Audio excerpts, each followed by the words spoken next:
ప్రజాస్వామ్యంలో ప్రతి పౌరుడికి ఓటు ఒక వజ్రాయుధం. దాన్ని కాపాడుకునే సమయం వచ్చింది. ఇప్పుడు అప్రమత్తంగా లేకపోతే విలువైన ఓటు హక్కు కోల్పోవలసి వస్తుంది. ఏపీలో జూన్ 15 నుండి జూలై 14 వరకు, తెలంగాణలో జూన్ 25 నుంచి జూలై 24 మధ్య ఎస్ఐఆర్ ప్రక్రియ నడుస్తోంది. రెండు తెలుగు రాష్ట్రాల్లోనూ ఇప్పటికే ఇంటింటి సర్వే జరుగుతోంది. సుదీర్ఘ కాలం తరువాత ఈ ప్రక్రియ జరగడంతో ప్రజల్లో ఎన్నో అనుమానాలు, మరెన్నో సందేహాలు నెలకొన్నాయి. ఆ సందేహాలు, అనుమానాలను నివృత్తి చేసుకుని ఓటు హక్కును కాపాడుకోవాల్సిన బాధ్యత మనందరిపైన ఉంది. ఇది అప్రమత్తంగా ఉండాల్సిన సమయమని ఎందుకు పదే పదే నొక్కి చెబుతున్నానంటే, సాయంత్రం 5 గంటలకు పోలింగ్ ముగిసిన తరువాత అర్ధరాత్రి 2 గంటల 15 నిమిషాల వరకు 52 లక్షల ఓట్లు పోలైన ప్రజాస్వామ్యం మనది. కౌంటింగ్ ముగిసిన 20 రోజుల్లో వీవీప్యాట్ స్లిప్పులు తగలబెట్టేసిన అతిపెద్ద ప్రజాస్వామ్యం మనది. న్యాయబద్ధంగా ఓటు కలిగి క్యూలో నిలబడి ఓటు వేస్తేనే మనం ఎన్నుకోవాల్సిన ప్రభుత్వం కుట్రలు, కుతంత్రాలకు బలైపోతుంటే ఇక మనకు ఆ ఓటే లేకపోతే పరిస్థితి ఏంటి? అందుకే సర్ను గౌరవించండి సార్, బాధ్యతగా మెలగండి సార్. ఒక ఓటు 5 ఏళ్ల మన తలరాతను మార్చేస్తుంది. ఏ మాత్రం నిర్లక్ష్యం వహించినా మన భవిష్యత్తు తలకిందులైపోతుంది. చివరకు వీవీప్యాట్ స్లిప్పులు తగలబెట్టించే అప్రజాస్వామికవాదులే మళ్ళీ అధికారం చెలాయిస్తారు. అందుకే మళ్ళీ చెబుతున్నా, బీ అలర్ట్ సార్. అసలు ఎస్ఐఆర్ అంటే ఏంటి? మన ఓటును ఎలా నమోదు చేసుకోవాలి, ఎలా కాపాడుకోవాలి? ఇలాంటి మౌలిక ప్రశ్నలతో పాటు ఎస్ఐఆర్ ప్రక్రియకు సంబంధించి కీలకమైన ఓ 10 ప్రశ్నలేంటో ఒక్కసారి మనం స్క్రీన్ పైన చూద్దాం. Yes, question number 1. 2002 ఓటరు జాబితాలో మీ పేరు లేకపోతే మీరు ఓటు హక్కు కోల్పోయినట్టేనా? Question number 2. ఎస్ఐఆర్ అంటే ఏంటి? ఎన్యూమరేషన్ ఫామ్ ఎలా నింపాలి? ఏ పత్రాలు సమర్పించాలి? Question number 3. బిఎల్ఓ ఇంటికి రాకపోతే ఏం చేయాలి? ఎన్యూమరేషన్ ఫామ్ నింపకపోతే ఓటు హక్కు పోతుందా? అద్దె ఇళ్లలో ఉండేవారికి ఏమైనా ఇబ్బందులు వస్తాయా? చిరునామా మారితే ఏం చేయాలి? ఒకే వ్యక్తికి 2 చోట్ల ఓటు ఉండటం నేరమా? దానికి జైలు శిక్ష కూడా పడుతుందా? Next, question number 6. కొత్తగా 18 ఏళ్లు నిండిన యువత ఓటరుగా ఎలా నమోదు చేసుకోవాలి? ఆ ప్రక్రియ ఏంటి? బిఎల్ఓలు 3 సార్లు ఇంటికి వచ్చినా ఓటరు అందుబాటులో లేకపోతే ఏం చేస్తారు? డ్రాఫ్ట్ రోల్ విడుదలైన తరువాత ఓటర్లు తమ అభ్యంతరాలు తెలిపేందుకు ఎంత సమయం ఉంటుంది? డ్రాఫ్ట్ ఓటరు జాబితాలో మీ పేరు లేకపోతే తిరిగి చేర్చుకునే అవకాశం ఉంటుందా? లాస్ట్ క్వశ్చన్, ఎన్యూమరేషన్ ఫామ్ నింపి అన్ని పత్రాలు సమర్పించిన ఓటు హక్కు తొలగిస్తే ఏం చేయాలి? ప్రజాస్వామ్యంలో అత్యంత విలువైనది ఓటు హక్కు. ఏ మాత్రం అప్రమత్తంగా లేకపోయినా మీ ఓటు గల్లంతవుతుంది. అసలే అధికారంలో ఉన్నది చంద్రబాబు. ఆయన దొంగోట్లకు బ్రాండ్ అంబాసిడర్ అని అంటారు. గంపగుత్తుగా ప్రత్యర్థి పార్టీలకు చెందినటువంటి మద్దతుదారుల ఓట్లు తొలగించడంలో చాలా అనుభవం ఉన్నటువంటి వ్యక్తిగా ఆయన పేరు గడించారు. 2019 ఎన్నికల్లో ఓటర్ల డేటాను ప్రైవేటు సంస్థ చేతుల్లో ఎలా పెట్టారు, సేవామిత్ర యాప్ పేరుతో ఎన్ని లక్షల ఓట్లు లేపేశారో మనమంతా చూసాం. ఇప్పుడు అంతకు మించి అన్నట్లుగా మై టీడీపీ యాప్ పేరుతో రంగంలోకి దిగారు. సర్ ముసుగులో మీ ఓట్లకు ఎసరు పెట్టేందుకు సిద్ధమయ్యారు. ఆర్డీఓ స్థాయి అధికారులు కూడా మై టీడీపీ పాస్పోర్ట్ యాప్తో కుట్రలకు తెరలేపుతున్న వేళ మరికొన్ని ప్రశ్నలు వినిపిస్తున్నాయి. అవేంటో ఒక్కసారి స్క్రీన్ పైన చూద్దాం. ఎస్, వైఎస్ఆర్సీపీ ఓట్ల తొలగింపే లక్ష్యంగా సర్లోకి మై టీడీపీ యాప్ చొరబడిందా? ఎన్యూమరేషన్ ఫామ్ ఇవ్వకుండానే ఇచ్చినట్లుగా చూపించి ఓట్లు తొలగించే కుట్ర చేస్తున్నారా? ఆర్డీఓ స్థాయి అధికారులే టీడీపీ యాప్కు సహకరిస్తూ ఓట్లు తొలగింపు కుట్రలో భాగమవుతున్నారా? ఒక్కో బూత్ పరిధిలో కనీసం 50 మంది వైఎస్ఆర్సీపీ మద్దతుదారుల ఓట్ల తొలగింపు టార్గెట్గా పెట్టుకున్నారా? నాడు సేవామిత్ర యాప్తో 50 లక్షల వైఎస్ఆర్సీపీ ఓట్లను తొలగించే కుట్ర చేసి టీడీపీ దొరికిపోయిందా? రైట్, ఇదే అంశం పైన జగన్మోహన్ రెడ్డి గారు మాట్లాడారు. ఒకసారి వారేం మాట్లాడారో విన్న తర్వాత డిబేట్ స్టార్ట్ చేద్దాం. జగన్మోహన్ రెడ్డి గారు ఏమన్నారో ఒకసారి ప్లే చేయండి సార్. నిజంగా వీళ్ళ పతనం ఖాయమని తెలిసాక కుట్రలు చేస్తూ సర్ను అడ్డు పెట్టుకొని వైఎస్ఆర్సీపీకి సానుకూలంగా ఉన్న ఓట్లను తొలగించే కార్యక్రమాలు, ప్రయత్నాలు చేస్తూ ఉన్నారు. నేను అడుగుతా ఉన్నా, ఎన్యూమరేషన్ ఫామ్స్ వారికి ఇవ్వకుండానే ఇచ్చేసినట్టుగా రాసేసుకోమని చెప్పి ఏకంగా ఆర్డీఓలతో చంద్రబాబు నాయుడు గారు వీడియో కాల్ పెట్టి మాట్లాడుతున్నాడు. ఎన్యూమరేషన్ ఫామ్స్ వారు ఇవ్వకపోయినా ఇచ్చేసినట్టుగా రాసుకోవాలంట.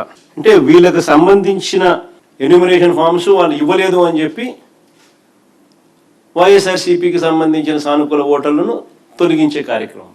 ఇన్ని కుట్రలు చేస్తూ ఉన్నారు, ఇన్ని దారుణాలు చేస్తూ ఉన్నారు. నేను అడుగుతా ఉన్నా చంద్రబాబు నాయుడు గారికి, అయ్యా మానవత్వం అనేది ఏమైనా ఉందా లేదా నీకని అడుగుతా ఉన్నా.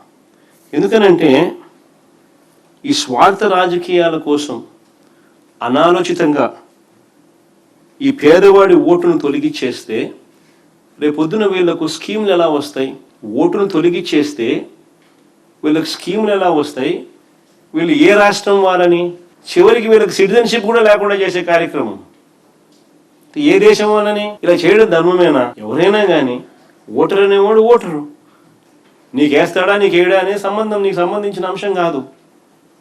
నువ్వు చేతనైతే మంచి చేయి, మంచి చేసి ఆ మనసు గెలుచుకొని ఓటు వేయించుకో, అది వేరే విషయం. కానీ ఈ మాదిరిగా నీకు ఓటు వేయరని చెప్పి ఓటర్ లిస్టులో నుంచి పేరే తీసేస్తే రేపొద్దున వాళ్ళకి స్కీములు ఎలా వస్తాయి? రేపొద్దున వాళ్ళకి ఏమైనా ఏ రాష్ట్రానికి సంబంధించిన ఓటర్లు వాళ్ళు, కొన్ని ఏ దేశానికి సంబంధించిన ప్రజలు వాళ్ళు అవుతారు? రైట్, ఇదే అంశంపైన చర్చలో పాల్గొంటున్నారు హఫీజ్ ఖాన్ గారు, మాజీ ఎమ్మెల్యే, వైఎస్ఆర్సీపీ నాయకులు, ఇంద్రనీల్ గారు, సీనియర్ అనలిస్ట్, వెంకటరెడ్డి గారు, వైఎస్ఆర్సీపీ అధికార ప్రతినిధి.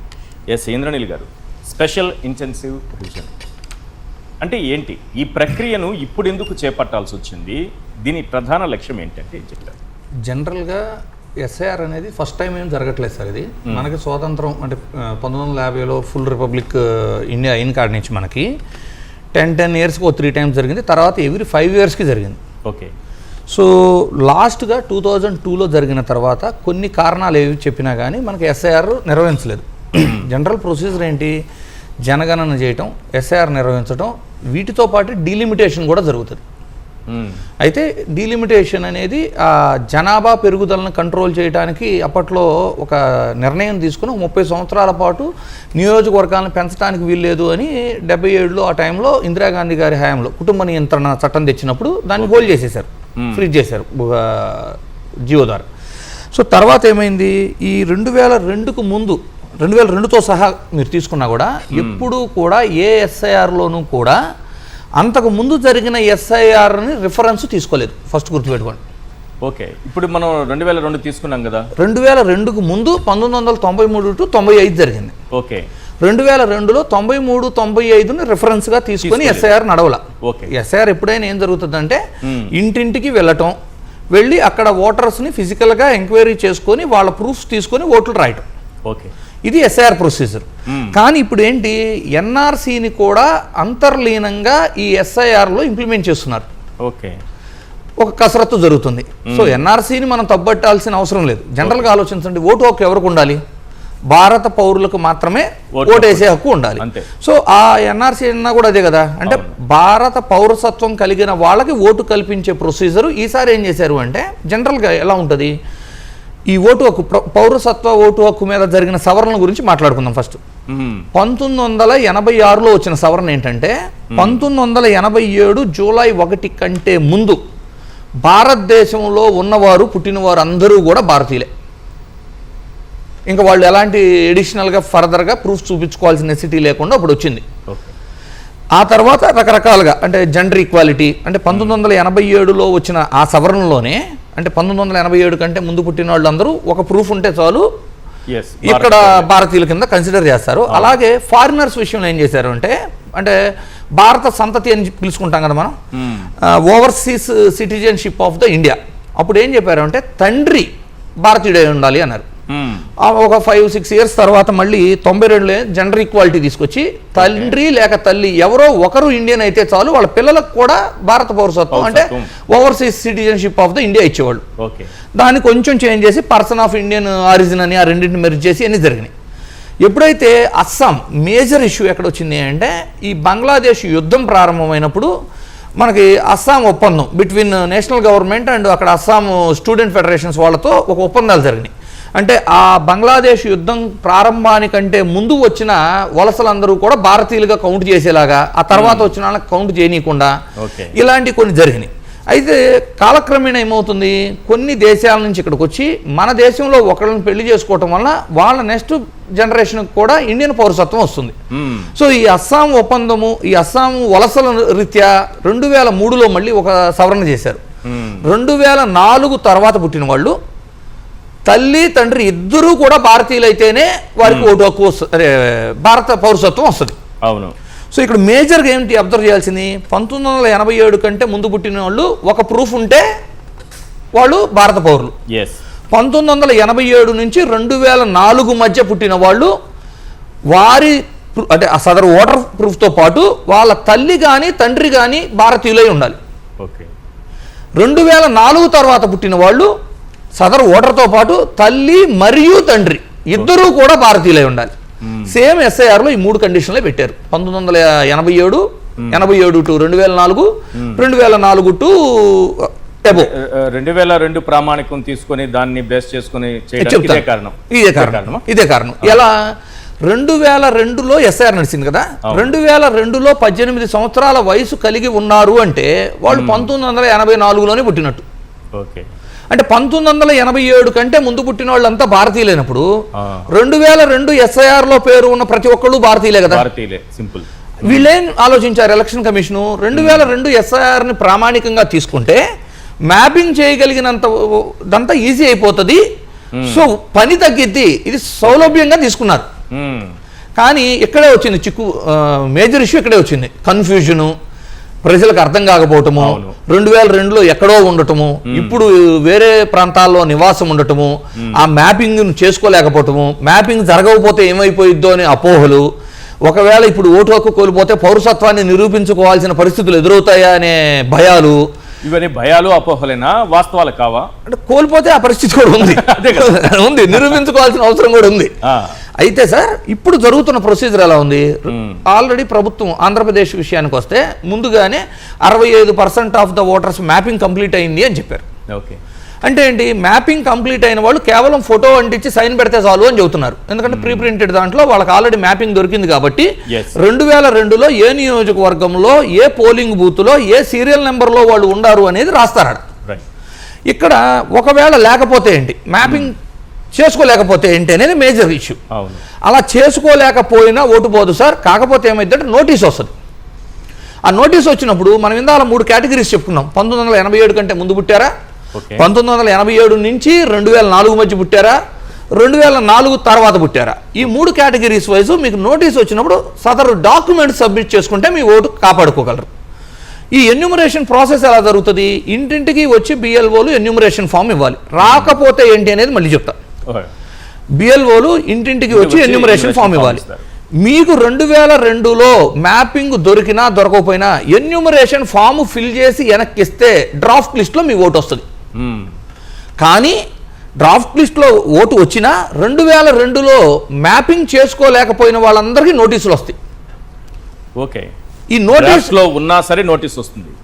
2002తో మ్యాపింగ్ చేసుకోకపోతే రైట్, ఎన్యూమరేషన్ ఫామ్ మీ దగ్గరకు వస్తే ఎన్యూమరేషన్ ఫామ్ లో 2002తో మ్యాప్ చేసుకోగలిగితే నోటీస్ రాదు. రైట్, ఒకవేళ మ్యాప్ చేసుకోలేకపోయినా దాన్ని నింపి మీరు వెనక్కి సబ్మిట్ చేస్తే ఫస్ట్ డ్రాఫ్ట్ లో మీ పేరు వస్తుంది, కానీ నోటీస్ వస్తుంది, దాంతో పాటు నోటీస్ వస్తుంది. ఆ నోటీస్కి మీరు ఏం చేయాలి, ఈ 87కు ముందు పుట్టి ఉంటే సదరు ఓటర్ యొక్క ఈ 12 డాక్యుమెంట్స్ పెట్టారు ఎస్ఐఆర్లో, ఈ ఏదో ఒక డాక్యుమెంట్ని ప్రొడ్యూస్ చేయాలి డేట్ ఆఫ్ బర్త్ కన్ఫర్మేషన్ కోసం. 87 నుంచి 2004 మధ్య పుట్టారు, సదరు ఓటర్ యొక్క ఈ 12 డాక్యుమెంట్స్ ఏదో ఒకదానితో పాటు తల్లి లేక తండ్రితో ఒక ప్రూఫ్ సబ్మిట్ చేయగలగాలి. 2004 తర్వాత పుడితే 3 డాక్యుమెంట్స్, తల్లి ప్లస్ తండ్రి. సో ఎన్యూమరేషన్ ఫామ్ నింపి ఇవ్వటం ప్రధానం ఫస్ట్ ఈ ఫేజ్ లో. బిఎల్ఓ ఇంటికి రాకపోతే ఏం జరుగుతుంది అది తర్వాత మాట్లాడు. ఇంటికి రాకపోతే ప్రతి పౌరుడు ఏం చేయాలి, ప్రతి వ్యక్తి ఏం చేయాలి, ప్రతి ఓటర్ ఏం చేయాలి అనేది మాట్లాడుతున్నాం. సరే, హఫీజ్ ఖాన్ గారు, ఒక ప్రజాప్రతినిధి, ఈ ఓటు ఈరోజు ఎస్ఐఆర్ ప్రక్రియలో ప్రతి ఒక్కరూ ఓటు ప్రక్రియలో పాల్గొని ఓటు హక్కు పొందేలా వాళ్ళకు వాళ్ళు చూసుకోవాల్సినటువంటి అవసరం ఉంది. ఓవరాల్గా ఎస్ఐఆర్ ప్రక్రియ మీ అబ్జర్వేషన్ గ్రౌండ్లో ఎలా జరుగుతుంది? ముందుగా మీకు నమస్కారం విశ్వ గారు. ప్యానెల్ సభ్యులకు ప్రేక్షకులకు అందరికీ కూడా నమస్కారం. నిజంగా చెప్పాలంటే ఇది ఒక మంచి కార్యక్రమం మీరు పెట్టారు. మీరు లేవెత్తిన క్వశ్చన్స్, ఇప్పుడు ఇంద్రనీల్ గారు ఇచ్చిన క్లారిఫికేషన్ కూడా ఐ ఫీల్ ప్రతి ఒక్కరు చూడాల్సిన అవసరం ఉంది. ఎందుకంటే అపోహాలపైన నడుస్తుంది, అవగాహన లేదు. ఇంత క్లారిటీగా అడగడం లేదు, చెప్పడం లేదు. గ్రౌండ్ రిపోర్ట్లో ప్రతి ఒక్కడు ఏదో ఒక కాగితాలు జిరాక్స్లు చేసుకుంటూ ఒక సచివాలయం నుంచి ఇంకో సచివాలయం పోతున్నాడు, కానీ ఏమి చేయాలా అనేది గ్రౌండ్లో చెప్పడం లేదు. ఇలా డిబేట్ పెట్టి వాళ్ళ అపోహాలని తొలగించే విధంగా కూడా ఎవరు మాట్లాడడం లేదు. దానికోసం మీకు ఫస్ట్ ఆఫ్ ఆల్ ధన్యవాదాలు తెలుపుకుంటున్నా. ముఖ్యంగా నేను చూసింది ఏమిటంటే 15 రోజులు first 15 days enumeration forms distribution ఏదైతే చేశారో దాంట్లో 7 రోజులకి ఒక 30% ప్రకారంగా చేశారు. ఓకే. సో ఫస్ట్ 15 daysలో around 60% of enumeration forms distribution జరిగింది అని చెప్పి సాక్షాత్తు ఎలక్షన్ కమిషన్ వాళ్ళ రిపోర్ట్స్లో చెప్పింది. 15 days తర్వాత ఒక రోజులో 30% మేము డిస్ట్రిబ్యూషన్ చేసేసామని చెప్పేశారు. అంటే 60% నుంచి 90%కి వెళ్ళిపోయింది. ఓకే. మొత్తం టోటల్ ఎన్ని డేస్లో వెళ్ళింది సార్? ఇది 16 daysలో జరిగింది. 16 daysలో 90% అయిపోయింది. అంటే 15 రోజుల్లో 60% అయితే 16th డేనే 90% ఎట్లా కంప్లీట్ అవుతుంది? ఇది జరగగలుగుతుందా? దీంట్లో కొన్ని మాకు సందేహాలు ఉన్నాయి, దీంట్లో కొన్ని మాకు ప్రశ్నలు ఉన్నాయి చెప్పి సాక్షాత్తు నేను, నాతో పాటు మా వైఎస్ఆర్ కాంగ్రెస్ పార్టీ ఎమ్మెల్సీలు ఇసాక్ గారు, రూలా గారు కూడా పోయి మనం స్టేట్ ఎలక్షన్ కమిషన్ గారితో కూడా కలవడం జరిగింది. ఓకే సార్, మీరు 90% అయిపోయిందని చెప్తున్నారు, నేను నా నియోజకవర్గం గురించి చెప్తాను, ఇసాక్ గారు ఆయన నియోజకవర్గం గురించి చెప్తారు. మీ రిపోర్టు మీరు 2 రోజుల ముందర ఇచ్చింది ఏముంది, ఈరోజు ఇచ్చింది ఏముంది సార్? ఇది మీరు ఓన్లీ కింద మీ ప్రెషర్తోనో లేదంటే తెలుగుదేశం పార్టీ ప్రెషర్తోనో ఈరోజు 90% డిస్ట్రిబ్యూషన్ అయిపోయిందని చెప్తున్నారు, కానీ జరగలేదు. 50 to 60% మాత్రమే ఎన్యూమరేషన్ ఫామ్స్ బిఎల్ఓస్ తీసుకొని పోయి ఇవ్వడమో లేదంటే తెలుగుదేశం పార్టీ బిఎల్ఎస్ తీసుకొని పోయి ఇవ్వడమో జరిగింది. కానీ వాస్తవంగా గ్రౌండ్ పైన అంటే 50 to 60% మాత్రమే జరిగిందన్న విషయాన్ని మీరు ఎన్నికల అధికారుల దృష్టికి తీసుకెళ్లారు కదా, ఇది గ్రౌండ్ లో పరిశీలించిన తర్వాత చెప్పారా మీరు? గ్రౌండ్ లో పరిశీలించిన తర్వాతనే మాట్లాడుతున్నాం సార్. ఏది కూడా మేము ఎవరిపైన కూడా ఏదో ఒక అపోహ పైన రూమర్ పైన మాట్లాడడం లేదు. అంటే ఇక్కడ 50 to 60% మాత్రమే ఎన్యూమరేషన్ ఫామ్ ఇచ్చి 90% అయిపోయింది ఇచ్చేసామని చెప్పడం ద్వారా ఏం చేయాలనుకుంటున్నారు వీళ్ళు? అదే దానిపైనే వస్తున్నానండి. ముఖ్యంగా ఏం జరుగుతుంది అంటే ఈ బిఎల్ఓలు తెలుగుదేశం పార్టీ బిఎల్ఏల కంట్రోల్లోకి వెళ్ళిపోయినారు. ఈరోజు బిఎల్ఓ సచివాలయంలో కూర్చోవాలి, లేదంటే ఇంటింటికి తీసుకుపోయి ఫామ్ ఇవ్వాలి. సచివాలయంలో ఉన్న తెలుగుదేశం పార్టీ బిఎల్ఏలదే పెత్తనం నడుస్తుంది. ఒకవేళ గ్రౌండ్ పైన పోయినా తెలుగుదేశం పార్టీ ఒక లీడర్ ఇంటి దగ్గరికి బిఎల్ఓ పోయి కూర్చుంటే అక్కడ నుంచి ఫామ్ డిస్ట్రిబ్యూషన్ జరుగుతుంది. కానీ యాక్చువల్లీ డోర్ టు డోర్ ఏదైతే ఎన్యూమరేషన్ ఫామ్స్ డిస్ట్రిబ్యూషన్ జరగాలో ఆ ప్రక్రియ జరగడం లేదు అని చెప్పి కూడా మేము స్థానికంగా ఉండే ఈఆర్ఓస్కు కానీ స్టేట్ ఎలక్షన్ కమిషన్ వరకు కూడా మేము చెప్తున్నాం. దీంట్లో సమస్య ఏముంది అని చెప్పి లోతుగా పరిశీలిస్తే ముఖ్యంగా 2002లో కూడా తెలుగుదేశం పార్టీనే ఎస్ఐఆర్ జరిగినప్పుడు. ఈరోజు ఎస్ఐఆర్ 2 కేటగిరీల ప్రకారంగా జరుగుతుంది. ఒకటి మ్యాపింగ్ జరిగిపోతే ఇప్పుడే ఇంద్రనీల్ గారు చెప్పినట్టు వాళ్ళకు ఎలాంటి నోటీసులు రావు, వాళ్ళ ప్రక్రియ కంప్లీట్ అయిపోతుంది. ఎవరిదైతే 2002లో ఓటు లేదో వాళ్ళు ఈరోజు డాక్యుమెంట్ సబ్మిట్ చేసుకోవాల్సిన పరిస్థితి. ఆ రోజు తెలుగుదేశం పార్టీనే ఉంది, ఈరోజు తెలుగుదేశం పార్టీనే ఉంది. ఆ రోజు ఎవరిదైతే పేరు లేదో ఈరోజు అతను డాక్యుమెంట్ సబ్మిట్ చేసుకోవాల్సిన పరిస్థితి. అంటే ఆ రోజు తెలుగుదేశం పార్టీకి వ్యతిరేకంగా ఉన్న వాళ్ళ ఓట్లు తొలగించారు కాబట్టే ఈరోజు వాళ్ళు డాక్యుమెంటేషన్ ఇచ్చుకోవాల్సిన పరిస్థితి. ఫర్ ఎగ్జాంపుల్, మా అమ్మ నాన్ననే మేము ఒక కర్నూలులో ఒక పొలిటికల్ ఫ్యామిలీ నుంచి వస్తాం. ఆ రోజు కాంగ్రెస్ పార్టీలో ఉన్నాము. మా ఓటునే మా అమ్మ నాన్న ఓటే 2002లో లేదు. ఇలా ఆ రోజున్న కాంగ్రెస్ పార్టీనో కమ్యూనిస్ట్ పార్టీనో ఇంకా ఇతర పార్టీలో ఎవరైతే తెలుగుదేశం పార్టీకి వ్యతిరేకంగా ఉన్నారో ఆ రోజు కూడా తీయడం జరిగింది. ఈ 20 సంవత్సరాల తర్వాత ఇంకా టెక్నాలజీ వచ్చిన తర్వాత మీరు చూపించినట్టు ఇప్పుడే ఏ రకంగా వాళ్ళు లాస్ట్ టైం కూడా ప్రయత్నం చేశారో ఈసారి ఇంకా ఎక్కువ శాతము. మీరు ఒక ప్రజాప్రతినిధి, అంత అవగాహన ఉన్న ఫ్యామిలీ, అలాంటి స్థాయి వాళ్ళకే అన్యాయం జరిగిపోతుంటే ఓటు విషయంలో సామాన్యుడి పరిస్థితి ఏంటి మరి? ఖచ్చితంగా తీసేస్తున్నారు సార్. వాళ్ళకి ఎన్యూమరేషన్ ఫామ్స్ ఇవ్వడం లేదు. వైఎస్ఆర్ కాంగ్రెస్ పార్టీ సింపథైజర్స్ ఎవరైతే ఉన్నారో వాళ్ళకు అసలు ఎన్యూమరేషన్ ఫామే పోవడం లేదు. అదే మా ముఖ్యమైన సమస్య. రెండోది ఏమి అంటే, మీరు ఎన్యూమరేషన్ ఫామ్ ఇచ్చిన తర్వాత అక్కడదక్కడ కూర్చొని కంప్లీట్ చేసుకొని డిజిటలైజేషన్ చేసేయాలి. ఓకే, ఇచ్చేస్తున్నారు, వెళ్ళిపోతున్నారు, అసలు ఇవ్వడం లేదు. రెండో సమస్య. మూడో సమస్య, తెలుగుదేశం పార్టీ బిఎల్ఏనే పోయి ఇస్తున్నాడు, మళ్ళీ అతనికి మాత్రమే ఇస్తేనే ఓటు ఉంటుంది, లేదంటే తీసేస్తామని చెప్తున్నారు. ఓకే. నాలుగో మాట, మీరు మా మాట వినకపోతే మీకు ఈరోజు ఓటు పోతుంది, రేపు రేషన్ కార్డు పోతుంది. ఇలాంటి అభద్రతా భావానికి ఈరోజు ప్రజల్ని గురి చేస్తున్నారు. దాంట్లో కూడా టార్గెటెడ్గా వైఎస్ఆర్ కాంగ్రెస్ పార్టీ సింపథైజర్స్కి చేస్తున్నారు. This is the ground situation. Okay. దీంట్లో కొన్ని రూమర్స్ కూడా ఉన్నాయి. ఈ ఎస్ఐఆర్ అనేది ఓన్లీ ముస్లిమ్స్కి మాత్రమే ఉంది అని చెప్పి కూడా కొంతమంది అనుకుంటున్నారు. భయం ఉంది, భయం అయితే ఉంది ఖచ్చితంగా సార్. ముస్లిమ్స్లో భయం ఉంది. నాన్ ముస్లిమ్స్ ఎవరైతే ఉన్నారో వాళ్ళలో ఇది మాకు కాదులే అని అవగాహన లేని వాళ్ళు ఇలా కూడా మాట్లాడుతున్నారు. సో ఎలక్షన్ కమిషన్ బాధ్యత ఏమి? ఇది ఎస్ఐఆర్ అనేది ఇది చాలా మోస్ట్ ఇంపార్టెంట్ ప్రక్రియ. ఇది మీ హక్కు. దీనివల్లనే మీరు ఒక గవర్నమెంట్ని ఎన్నుకోగలుగుతారు, మీ భవిష్యత్తుని మార్చుకోగలుగుతారు. ఖచ్చితంగా ప్రతి ఒక్కరూ పాల్గొనాల్సిందని చెప్పి అవగాహన చేపించడంలో కూడా ఎక్కడో చోట ఆంధ్రప్రదేశ్లో అయితే ఎలక్షన్ కమిషన్ విఫలమైంది, అలాగే స్టేట్ గవర్నమెంట్ కూడా విఫలమైంది. ఇప్పుడు ముస్లిం కమ్యూనిటీలో అభద్రతా భావం ఉందనేది మీకు తెలుసు. ఎందుకు ఉన్నాయనేది కూడా మీకు ప్రజలకు అందరికీ తెలిసిన విషయమే. ఆ అభద్రతా భావం తీసే బాధ్యత ఎవరిది? ఇప్పుడున్న ఎలక్షన్ కమిషన్ది కూడా ఇప్పుడున్న ప్రభుత్వాన్ని.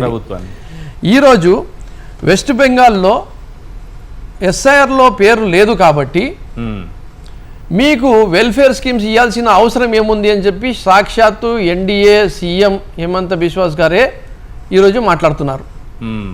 అంటే ఎస్ఐఆర్ ఎంత ఇంపార్టెంట్ అయిపోయింది అనేది not only for their political gain, for a livelihood of A person. So మనం ఇప్పుడు ఒకవేళ పొరపాటున లేదంటే కుట్రపూరితంగానో మనం చేసిన పొరపాటు ద్వారానో లేకపోతే ఏదో ఒక రాజకీయ పార్టీ చేసిన కుట్రతోనో ఓటు హక్కు కోల్పోతే మనము మనకు వచ్చే పథకాలను కూడా కోల్పోయే ప్రమాదం ఉంది. ఖచ్చితంగా రేపు దాన్ని లింక్ చేసేస్తారు సార్. అంటే నేను ఈ దేశ పౌరుడిని, సిటిజన్షిప్ కూడా కాదని చెప్పేటటువంటి ప్రమాదం ఉంటుంది. నెక్స్ట్ లెవెల్కి అదే చేస్తున్నాను సార్. ఫస్ట్ మీ వెల్ఫేర్ స్కీమ్స్ తీసే ఇది ఉంటుంది, పరిస్థితి ఉంటుంది. రెండోది, రేపటి రోజు దీన్ని ఎన్ఆర్సీకి సిఐఏని తీసుకొని వచ్చి అటాచ్ చేశారనుకోండి. అవును. స్పెషల్లీ ముస్లిమ్స్కి వచ్చే ఏమవుతుందంటే ఎన్ఆర్సీ సిఏకి వచ్చేటప్పటికి సిటిజన్షిప్ ప్రూవ్ చేసుకోలేకపోతే వాళ్ళు ఇంకా మళ్ళీ వాళ్ళ పరిస్థితి ఏమో అనేది మనం చెప్పలేని పరిస్థితి. ఓటు హక్కు నమోదు చేసుకునేంత వరకు మన పోరాటం ఆపకూడదు, మనం చేస్తున్నటువంటి పని ఆపకూడదు. సెప్టెంబర్ వరకు ఫైనల్ రోల్లో మీ పేరు వచ్చేంత వరకు కూడా ప్రతి ఒక్కరు కూడా అప్రమత్తంగా ఉండాల్సిందే సార్. అది ఏ కమ్యూనిటీ అయినా ఎవరైనా ఉండాల్సిందే. Yes, it is for everyone, not only for one community. Sir, మీరు ఈరోజు హైదరాబాద్లో చూస్తే కూడా ఎస్ఐఆర్ పైన అక్కడ బ్యానర్లు ఉన్నాయి. ఆంధ్రప్రదేశ్ రాష్ట్రంలో ఎక్కడ బ్యానర్లు పెట్టి అవగాహన కోసం పెడుతున్నారు, డేట్ల గురించి చెప్తున్నారు. అసలు మేము ఎన్యూమరేషన్ ఫామ్ ఓన్లీ కలెక్ట్ చేసుకోవడానికి వస్తున్నామని చెప్పి చెప్తున్నారు. మీరు జూలై 21 తర్వాత 2 నెలల వరకు డాక్యుమెంట్స్ తీసుకుంటాం చెప్పి ఎక్కడ వాళ్ళకు తెలియజేస్తున్నారు. అన్నిట్లో కూడా వాళ్ళు విఫలమైనారు. ఒక్క మెయిన్ కారణం కూడా మీకు చెప్పదలుచుకుంటున్నా సార్. ఈరోజు బిఎల్ఓస్ సరిగ్గా ఎన్యూమరేషన్ ఫామ్స్ డిస్ట్రిబ్యూషన్ చేయలేకనో లేదంటే వాళ్ళ డ్యూటీ సరిగ్గా చేయలేకపోతే వాళ్ళకి షోకాజ్ నోటీస్ ఇచ్చేసి తీసేస్తున్నారు. వాళ్లకు ట్రైనింగ్ ఇచ్చింటారు. కానీ ఇప్పుడు ఎవరికైతే వాళ్ళ ప్లేస్లో ఆథరైజ్ చేశారో వాళ్ళకు ట్రైనింగ్ లేదు. 3 రకాల బిఎల్ఏలు ఉన్నారు సార్. ఈరోజు బిఎల్ఓస్ ఉన్నారు, బూత్ లెవెల్ ఆఫీసర్స్. ఒకరికి మంచి అవగాహన ఉంది, ఒకరికి యావరేజ్ అవగాహన ఉంది, ఒకరికి ఎలాంటి అవగాహన కూడా లేదు.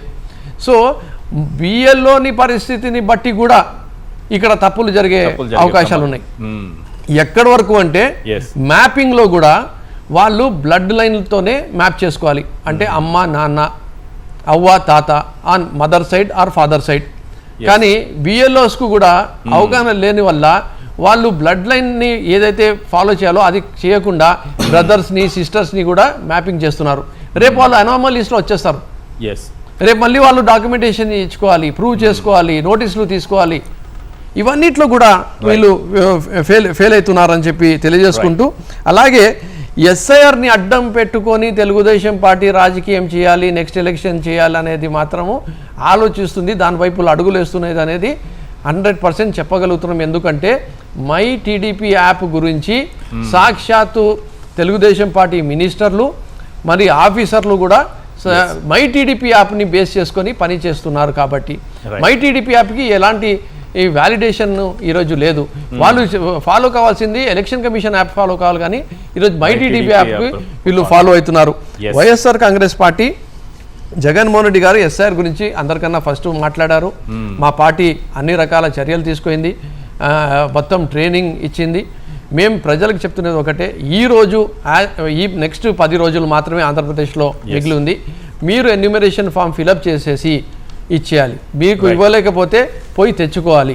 ఈ 2 పనులు మాత్రం ఖచ్చితంగా చేయాలి. దీంట్లో వైఎస్ఆర్ కాంగ్రెస్ పార్టీ నాయకులు, కార్యకర్తలు, బిఎల్ఏలు మీకు తోడుగా ఉంటారని చెప్పి మీ ద్వారా తెలియజేసుకుంటారు. రైట్. వెంకటరెడ్డి గారు, మీరు వైఎస్ఆర్సీపీ పార్టీ నాయకులుగా కొన్ని విషయం చెప్పండి. 2004 ముందు ఆంధ్రప్రదేశ్లో నమోదైనటువంటి దొంగ ఓట్లు, ఎలక్షన్ కమిషన్ చాలా దొంగ ఓట్లను తీస్తే ఈ దేశంలోకే మొత్తం అన్ని రాష్ట్రాల్లో కలిపితే ఎంత ఉంటుందో అంతకు మించి ఉంది ఆంధ్రప్రదేశ్లో అన్నట్టుగా చాలా విషయాలు బయటపడ్డాయి. అంటే చంద్రబాబు నాయుడు గారు అధికారంలో ఉంటే ఎలా ఉంటుందని చెప్పడానికి అదొక ఎగ్జాంపుల్. 2019లో సేవామిత్ర అని ఒక యాప్ తీసుకొచ్చి వైఎస్ఆర్సీపీ ఓట్లు తొలగించేటటువంటి కుట్ర ఓటు చేశారు. ఫామ్ 7 అనుకుంటాను, దాని ద్వారా తొలగించేటటువంటి కుట్ర ఓటు చేశారు. ఇప్పుడు ఎస్ఐఆర్ ప్రక్రియ నడుస్తూ ఉంది. ఎన్యూమరేషన్ ఫాములు కూడా ఇవ్వకుండా ఇచ్చినట్టుగా నమోదు చేసుకుంటూ కుట్రలకు దిగినటువంటి పరిస్థితుల్లో మీ పార్టీ తరపున ఎంత అప్రమత్తంగా ఉంటారనేది చాలా ముఖ్యం. ఏం చెప్తారు? ఈశ్వర్ గారు, ముందుగా మీకు ప్యానెల్లో ఉన్న అందరికీ, అట్లానే సాక్షి టీవీ ప్రేక్షకులందరికీ గుడ్ ఈవినింగ్. ఇక్కడ మనం గమనించాల్సినటువంటి అంశం, ముందు అసలు మన ఓటు హక్కుని పోకుండా చూసుకోవాల్సినటువంటిది. ఇది ఏ పార్టీ అనేది కాదు, పార్టీలకు అతీతంగా ఓటు హక్కు అనేది మన ప్రజాస్వామ్యం ఇచ్చినటువంటి హక్కు. రాజ్యాంగం మన ప్రజాస్వామ్యంలో మన ఓటు ద్వారానే మనం ప్రభుత్వాలను ఎన్నుకోవాలన్నా, ఉన్నటువంటి ప్రభుత్వాలను పడగొట్టాలన్నా ఆ ఓటు అనేది వజ్రాయుధం. కాబట్టి ప్రతి ఒక్క పౌరుడు ముందు తన ఓటుని ఒక అవసరమైతే బయట ఎక్కడన్నా వేరే రాష్ట్రాల్లో ఉన్నా ఒక రోజు వచ్చైనా ఇక్కడ ఓటు హక్కుని ఏదైతే నిలుపుకోవాలన్నటువంటి అవసరం ఉంది. ఎందుకంటే మీరు ఎక్కడో బయట ఉంటే మీ ఓటుని లేపేస్తారు. ఎందుకంటే అధికార పార్టీ ఈరోజు అనేక కుట్రలు ఎలా పనిద్దో మనం చూస్తూనే ఉన్నాం. సో ఈ ప్రాసెస్లో భాగంగా అంతకుముందు వాళ్ళ అధికారంలో ఉన్నప్పుడు సేవామిత్ర అనేటటువంటి యాప్ని తీసుకొని వచ్చి ఓట్లన్నింటినీ తొలగించేటటువంటి కార్యక్రమం చేశారు. దాని తర్వాత మొన్న ఈ మధ్య కూడా మనమిత్ర అని ఒకటి తీసుకొని వచ్చి పౌరుల డేటా అంతా వాళ్ళ హ్యాండ్ ఓవర్లోకి తీసుకునేటటువంటి కార్యక్రమం చేశారు. దాని తర్వాత ఐటీ గ్రిడ్కి ఇచ్చేసారు, ప్రైవేట్ సంస్థకి మన డేటా మొత్తం ఇచ్చారు. అప్పుడు మన కోర్టు ఆ రోజు 2019 ఎన్నికలప్పుడు కోర్టుకి వెళ్ళి వైఎస్ఆర్ కాంగ్రెస్ పార్టీ ఆ ఓట్లన్నీ మళ్ళీ తెచ్చుకోగలిగింది. సో ఇప్పుడు కూడా మళ్ళీ అదే పరిస్థితి ఏర్పడుతుందేమో అనిపిస్తా ఉంది. ఎందుకంటే దాంట్లో డెప్త్ గా వెళ్తాం కాబట్టి చెప్తాం. హఫీజ్ ఖాన్ గారు చెప్తున్నారు 90% వరకు ఇచ్చేసాము ఎన్యూమరేషన్ ఫామ్ అని చెప్తున్నారు. గ్రౌండ్ లెవెల్లో 50 to 60% కూడా జరగట్లేదు. అదే దాంట్లోకి వెళ్లే ముందు ఇప్పుడు వీళ్ళు మేము అధికారంలో ఉన్నప్పుడు ఈ పౌరుల డేటాని, అంటే వాళ్ళ వ్యక్తిగత సమాచారాన్ని అన్నింటినీ తీసుకోవడం కోసం myparty-dashboard.com అని ఒకటి పెట్టారు 2023లో. ఇదే తెలుగుదేశం పార్టీ. అంటే వాళ్ళు అధికారంలో ఉన్నప్పుడు ఒక రకంగా, అధికారంలో లేనప్పుడు కూడా వాళ్ళు ఏంటి, వాళ్ళు ఎవరికి ఓట్లు వేస్తారో తెలుసుకొని దాన్ని ఏదో ఒక విధంగా ఓట్లు తొలగించే కార్యక్రమం కోసం పిటిషన్లు పెట్టడము, ఏదైతే అప్లికేషన్లు, సో లేదంటే ఓట్లని ఉన్న వైసీపీ ఓట్లను తొలగించడం ఈ కార్యక్రమానికి. ఇప్పుడు చూస్తే మై టీడీపీ అనే యాప్, దాంట్లో మై టీడీపీ పాస్పోర్ట్ అనేది ఒకటి క్రియేట్ చేసి దాంట్లో క్లియర్గా ఎన్యూమరేషన్ ఫామ్ను అప్లోడ్ చేస్తున్నారు. ఎన్యూమరేషన్ ఫాము ఎవరి దగ్గరికి వెళ్ళాలి, ఎవరు అప్లోడ్ చేయాలి? నాట్ బిఎల్ఓ అప్లోడ్ చేయాలి. బిఎల్ఓ అంటే గవర్నమెంట్ తరపున ఉండేటటువంటి representative officer, booth level officer. BLA అంటే ఎవరు? Booth level agent for party. A party అయితే ఆ పార్టీ. కానీ ఆ ఏజెంటు అంటే తెలుగుదేశం పార్టీ ఏజెంటు వాళ్ళ యాప్లో డైరెక్ట్గా ఎన్యూమరేషన్ ఫామ్ని అప్లోడ్ చేసుకుంటూ మరికొన్ని వివరాలు కూడా వెళ్ళి సేకరిస్తూ మీది ఏంటి, క్యాస్ట్ ఏంటి, సబ్ క్యాస్ట్ ఏంటి, మీరు ఎవరికి ఓటేస్తున్నారు, ఏ పార్టీ సింపథైజరు, ఈ అంత ఇన్ఫర్మేషన్ తీసుకొని ఇతను ఈ పార్టీ సింపథైజర్ అయితే దీన్ని తీసేయించేటటువంటి కార్యక్రమం. ఇంకా ఎంత దారుణంగా దీంట్లో జరుగుతుందంటే, ఇప్పుడు ఇందాక హఫీజ్ ఖాన్ అన్న చెప్పినట్టు 90% ఏదైతే బిఎల్ఓలు ఇంటింటికి వెళ్ళి ఇచ్చేసామని చూపిస్తున్నారు, ఏది ఎన్యూమరేషన్ ఫామ్. కొన్ని చోట్ల 99% అయినాయి అని చెబుతున్నారు, కొన్ని చోట్ల 99% అయినాయి అంటున్నారు. కానీ ఇప్పటి వరకు 50% కూడా ఎక్కడ కాల.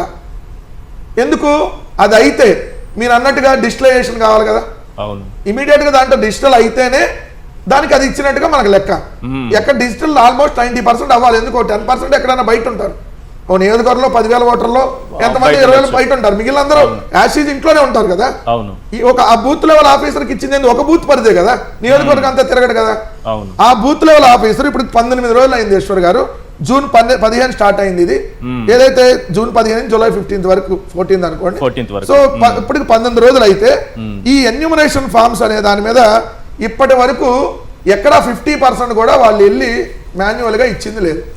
కానీ ఆన్లైన్ ఏం చేపిస్తున్నారు, 90% ఇచ్చాం, 98 ఇచ్చింది లేదు, ఇంత ముగించాము, ఆలస్యమైంది అనుకోవాలన్నా, కుట్రపూరితంగా ఇవ్వట్లేదు. దాన్ని ఏంటంటే వాళ్ళు ఇవ్వకుండా ఇచ్చామని చెప్పి ఏదైతే అంటే టార్గెటెడ్ గా కొంతమందికేనా, అక్కడే అసలు లాజిక్ ఉంది. ఇప్పుడు ఏం చేస్తున్నారు వీళ్ళు, ఇంటింటికి బిఎల్ఓలు వెళ్లకుండా బిఎల్ఓల దగ్గర ఉన్నటువంటి ఎన్యూమరేషన్ ఫార్మ్స్ ని టీడీపీ వాళ్ళ ఆఫీస్ దగ్గర పెట్టుకొని, కొన్ని చోట్ల ఏమో తెలుగుదేశం పార్టీ నాయకుల ఆఫీస్ దగ్గర బిఎల్ఓ కూడా అక్కడే కూర్చుంటాడు. బిఎల్ఓ అక్కడే కూర్చొని వాళ్ళే అప్లోడ్ చేస్తున్నారు. ఇంకోటి ఏంటంటే ఈ డిజిటలైజేషన్ లో తెలుగుదేశం అని ముందు అప్లోడ్ చేస్తారు, కూటమి పార్టీలకు సంబంధించిన సానుభూతి పనులన్నీ ముందు ఎక్కిచ్చేస్తున్నారు. సో అప్లోడ్ అలా ఉండదు కదా, యాస్టీగా మీరు తీసుకున్న ఆర్డర్ ప్రకారం అప్లోడ్ ఉండాలి. అదొకటి.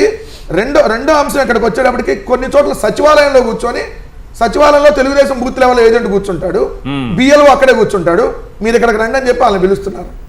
పిలిచి కొన్ని చోట్ల బెదిరింపులకు దిగటం, మీరు అయిపోతే మీకు ఏం రాదు సో అని చెప్పి మొత్తం ఇవన్నీ తీసుకోవటం. ఇప్పుడు ఎన్యూమరేషన్ ఫామ్ ఇచ్చినట్టుగా మనకు ఒక అక్నాలజ్మెంట్ ఇవ్వాలి, ఏది ఎన్యూమరేషన్ ఫామ్. ఆ ఎన్యూమరేషన్ ఫామ్ అక్నాలజ్మెంట్ కూడా వీళ్ళు తీసేసుకెళ్ళిపోతున్నారు. అప్పుడేంటి, రేపొద్దున మీరు ఓటు పోయింది అనుకోండి, అడగడానికి మీ దగ్గర ప్రూఫ్ ఏ ఉంటది. ఈ రెండు బిఎల్ఓ తీసుకొని వెళ్ళిపోతే మన దగ్గర అక్నాలజ్మెంట్ ఫామ్ కూడా, మీరు రేపొద్దున ఓటు పోతే అడగడానికి ఇంకా అవకాశం ఎక్కడ ఉంటది.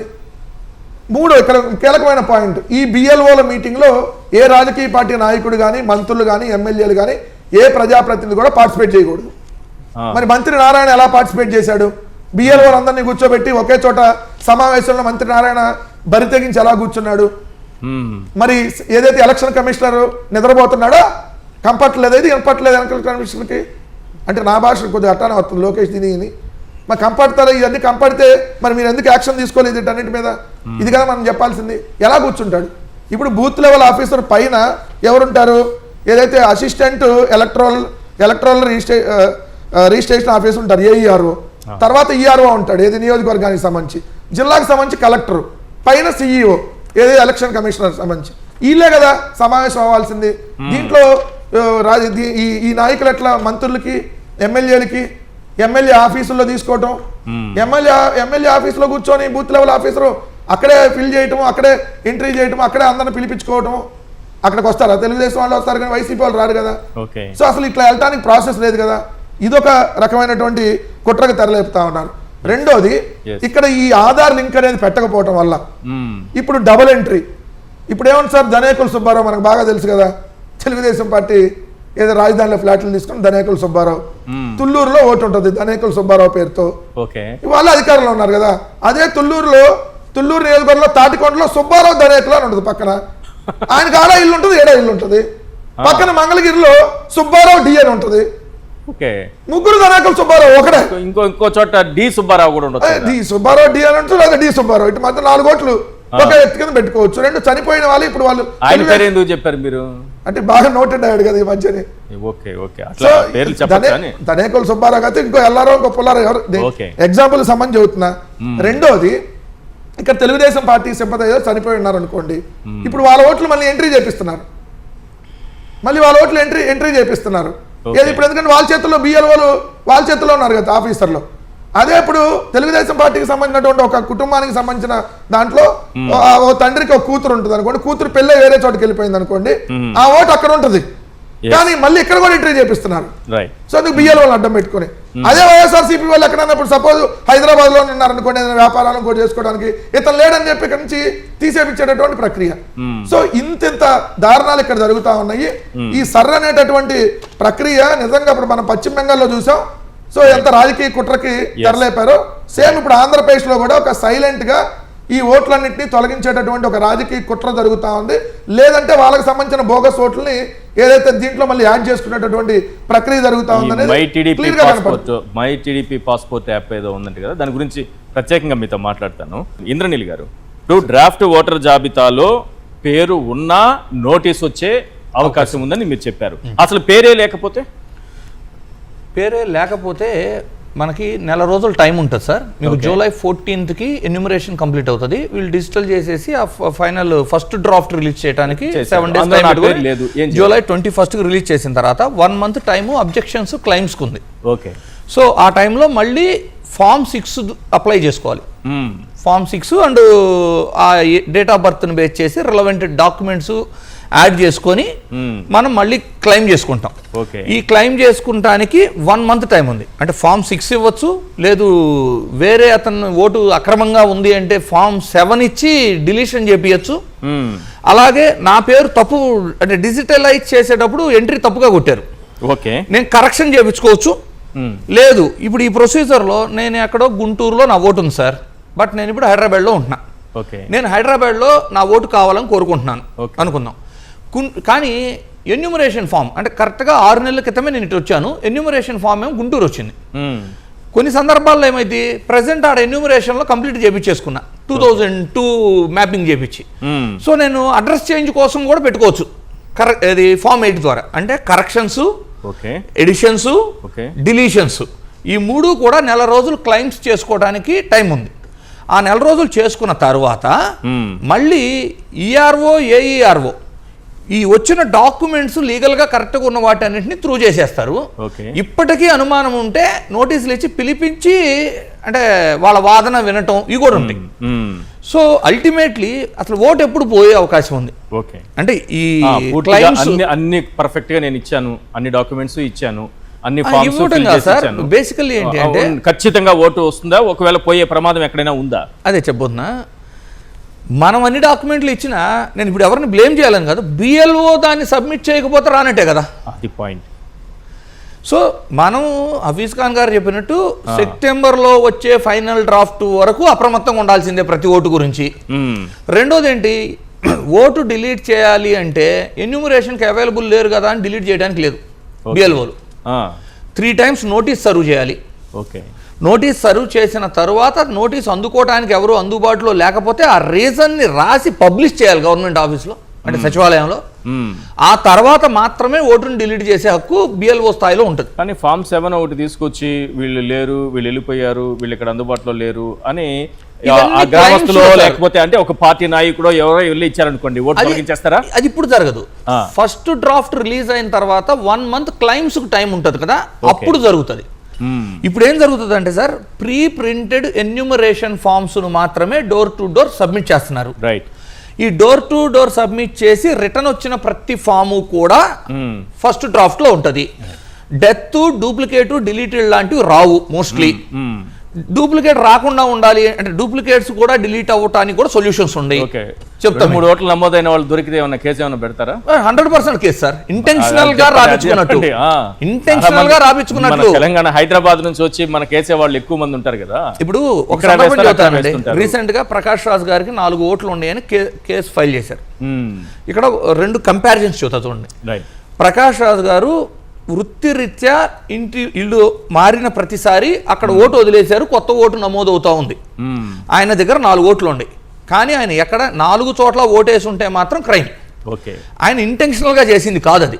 అంటే కాలక్రమేణా ఆయన ఇల్లు మారినప్పుడు, అడ్రస్ మారినప్పుడు అది డిలీట్ చేయించుకోకపోవడం, కొత్త ఓటు రాపించుకోవడం వల్ల 4 అయ్యి 2 చోట్ల ఓటేస్తుంటే ప్రమాదం. 2 చోట్ల ఓటేస్తుంటే ప్రమాదం. ఇప్పుడు ఇంటెన్షనల్ గా 2 చోట్ల ఓటు కలిగి ఉండాలనే ఉద్దేశంతో రాపించుకోవాలి. ఇప్పుడు రాపిస్తే SIR లో. సో ఇది చాలా పెద్ద క్రైమ్. ఇది 2 ఓట్లు వచ్చినాయి అంటేనే క్రైమ్. ఇందులో అసలు ఎస్కేప్ అవడానికి లేదు. రైట్. అయితే నాకు ఒక పాయింట్ కావాలి. ఆధార్ అనేది ఇందులో తప్పనిసరిగా ఇవ్వాలా, ఆప్షనల్ ఏమన్నా ఉందా? ఆప్షన్ లేదు సార్, ఆధార్ అనేది ఆప్షనల్ డాక్యుమెంటే. ఆ.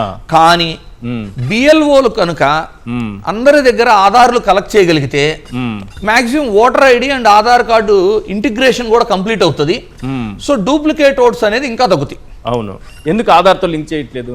ఇప్పుడు మనకి సింపుల్గా ప్రతి విషయంలోనే ఆధార్కు ఐరిసో లేకపోతే తంబో వేస్తే మొత్తం డేటా మొత్తం వచ్చేస్తుంది. ఒక సిమ్ కార్డు తీసుకోవాలంటేనే వాళ్ళు ఒక తంబు పెట్టేసి మనకి ఎన్ని సిమ్ కార్డు ఉందో కంపెనీ చెప్పేస్తోంది.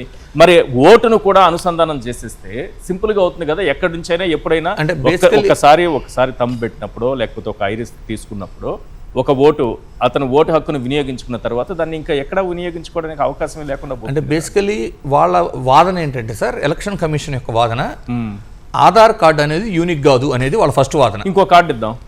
అలాంటి కార్డు ఇప్పుడు మన దౌర్భాగ్యం అనాలేమో భారతదేశంలో యూనిక్ గా ఒక కార్డు కూడా లేదు. ఇప్పుడు అది యూనిక్ గా ఒక కార్డు కూడా లేదు. ఇప్పుడు ఎన్ఆర్సీ అన్న దేశమంతా రన్ చేసి ఒక యూనిక్ కార్డుని ఇవ్వగలిగితేనే ఫ్యూచర్ లో అన్న ఈజీ అవుతుంది. తప్పితే వన్ నేషన్ అన్నాం, మనమే అన్నాము.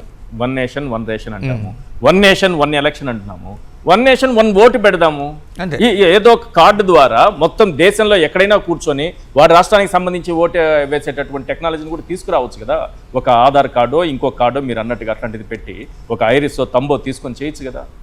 అంటే ఆధార్ దొంగ ఓట్లకు అవకాశం ఉండదు, రిగ్గింగ్కి అవకాశం ఉండదు ఇట్లా చేయడం వల్ల. కానీ అందుకే చేయరా ఈ రాజకీయ పార్టీలు, అందుకే చేయవా అని అనుమానం కలుగుతుంది.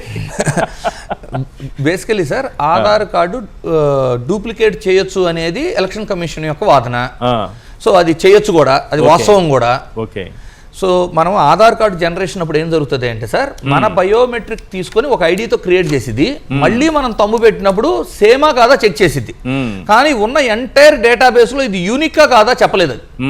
సో ఆధార్ కార్డును డూప్లికేట్ చేయొచ్చు అనే ఎలక్షన్ కమిషన్ వాదన కూడా కరెక్ట్. రెండోది ఏంటి, అసలు ఫస్ట్ మన సిటిజన్షిప్ ఎప్పుడు నుంచో చెక్ చేసుకోవాలి. ఎన్ఆర్సీ 1951లో రిజిస్టర్ మెయింటైన్ చేసిన తర్వాత ఇప్పటి వరకు రన్ చేయాల. ఎస్ఐఆర్ సైతం 2002లో నడిచింది లాస్ట్ ఎస్ఐఆర్. ఆధార్ కార్డు ఎప్పుడు వచ్చింది సార్? 2002 తర్వాత వచ్చింది. ఇప్పుడు ఇంకొక మేజర్ ప్రాబ్లం మీరు నోటీస్ చేశారా లేదు, 2002లో మొట్టమొదటిసారి డిజిటలైజేషన్ జరిగింది. అప్పుడు జరిగినప్పుడు ఈ డిజిటలైజేషన్ చేసింది ఎవరు సార్?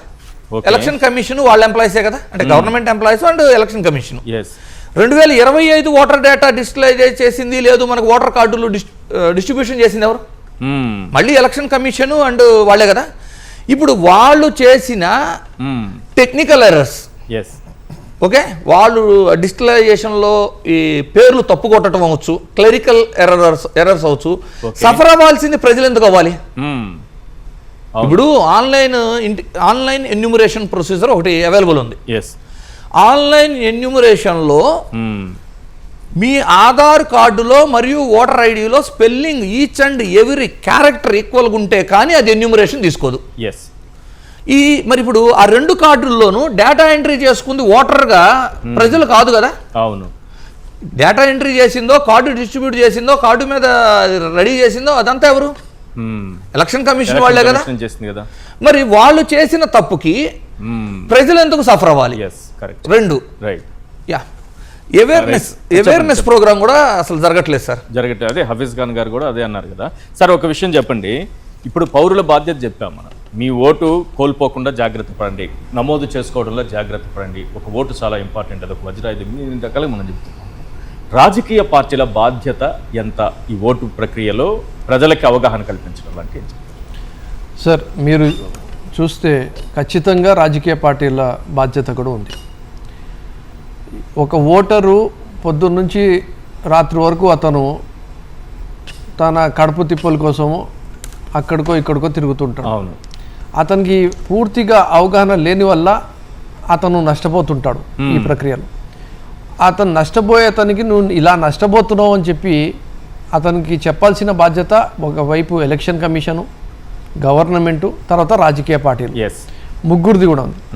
దానికోసం వైఎస్ఆర్ కాంగ్రెస్ పార్టీ శ్రద్ధ తీసుకుంటున్నారా? First of all sir, SIR గురించి ఆంధ్రప్రదేశ్ రాష్ట్రంలో మాట్లాడిందే వైఎస్ జగన్మోహన్ రెడ్డి గారు.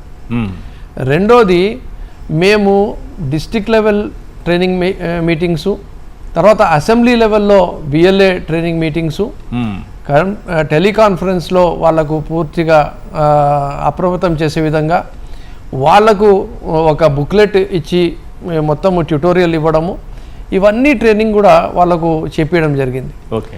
కానీ ఎక్కడో చోట నేను ఎలాగైతే బిఎల్లో గుడ్, బ్యాడ్, యావరేజ్ అని చెప్పానో, అవును, అలా రాజకీయ పార్టీల్లో ఉండే బిఎల్ఎస్లో కూడా గుడ్, బ్యాడ్, యావరేజ్ ఉండొచ్చు. దాంట్లో వాళ్ళు దానిని పాజిటివ్గా చేయాలని చెప్పి ప్రయత్నం చేయొచ్చు వాళ్ళ తెలివితేటలతో, అంటే ఒక ఓటర్కు మేలు చేసే విధంగా. అవును, వాళ్ళకు క్రిమినల్ ఆలోచనలు పెట్టుకొని, స్వార్థ ఆలోచనలు పెట్టుకొని, వాళ్ళ పార్టీకు మేలు చేసే ఒక దురాలోచన పెట్టుకొని చేయాలనుకుంటే కూడా ఆ పార్టీ, ఎందుకంటే ఇప్పుడు రూలింగ్లో తెలుగుదేశం పార్టీ ఉంది కాబట్టి బిఎల్ఓలు వాళ్ళ మాట వింటున్నారు కాబట్టి వాళ్ళు ఒక క్రిమినల్ మైండ్ సెట్తో వాళ్ళ ఓట్లని తీసే విధంగా కూడా ఈరోజు బిఎల్ఏలు చేయొచ్చు. సో ఇవన్నీ మన పాజిటివ్స్ అండ్ నెగటివ్స్ ఉన్నాయి, వాస్తవం ఒప్పుకోవాల్సిందే. కానీ మా పాత్ర వరకు వచ్చినప్పటి వరకు మేమైతే పూర్తి స్థాయిలో ప్రతి ఒక్కరిని కూడా అవగాహన కల్పించడంలో మేము బాధ్యత తీసుకుంటున్నాము, ప్రతి ఇంటికి కూడా వెళ్ళి చెప్తున్నాము. కానీ మనం జగన్మోహన్ రెడ్డి గారు చెప్పిన ఎగ్జాంపుల్సే తీసుకుందాం. తమిళనాడు కానీ, పశ్చిమ బెంగాల్ కానీ ఈ సర్పేరుతో ఓట్ల తొలగింపు అనేది అక్కడ ప్రభుత్వాలనే మార్చేసినటువంటి సిచ్యువేషన్. Correct sir. కానీ ఇప్పుడు ఇక్కడ ఒక ప్రాబ్లం ఉంది సార్. వైఎస్ఆర్ కాంగ్రెస్ పార్టీ బిఎల్ఏకు ఒక సమస్య ఏముంది అంటే, బిఎల్ అనేటోడు పూర్తిగా Telugu Desam BLO booth level officer పూర్తిగా తెలుగుదేశం బిఎల్ఏ చేతుల్లోకి వెళ్ళిపోయినాడు. వాళ్ళకు దాటుకొని పని చేయలేకపోతున్నారు. వాళ్ళు ఇండిపెండెంట్గా ఏదైతే పని చేయాలో ఆ ఇండిపెండెంట్గా వాళ్ళు పని చేయలేకపోతున్నారు. వాళ్ళు ఎన్యూమరేషన్ ఫామ్స్ ఇస్తున్నది తెలుగుదేశం పార్టీ నాయకుడు ఇంటిలో కూర్చొని ఇస్తున్నారు. వాళ్ళ చేతికి ఇచ్చేసి వెళ్ళిపోతున్నారు. ఇవి కదా సమస్యలు. సో మేము ఎంత చెప్పినా సిస్టంలో ట్రాన్స్పరెన్సీ లేదు, సిస్టంలో న్యూట్రాలిటీ లేదు. సిస్టమ్ ఏ విధంగా అయితే ఎలక్షన్ కమిషన్ ప్రక్రియ అంటేనే ఒక ఆఫీసరు చాలా నిబద్ధతతో పనిచేస్తున్నానో, భయంతో పనిచేస్తున్నానో, ఆ భయం అనేది ఈరోజు లేదు.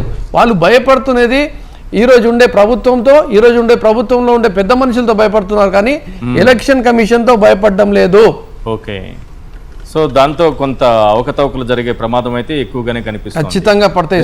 ఎందుకంటే అంటున్నాను సార్, 2-3 ఎగ్జాంపుల్స్ దేశంలో జరిగినటువంటిది ఎస్ఐఆర్ ప్రక్రియలో లక్షల సంఖ్యలో ఓట్ల తొలగింపు వల్ల ఎట్లా అక్కడ తలకిందులైందో ఫలితాలు అనేది కొన్ని ఎగ్జాంపుల్. అది కాకుండా 2024 ఎన్నికల్లో అర్ధరాత్రిలో కూడా ఓటింగ్ జరిగిందట, 52 లక్షల మంది ఓట్లు అదనంగా వేశారట.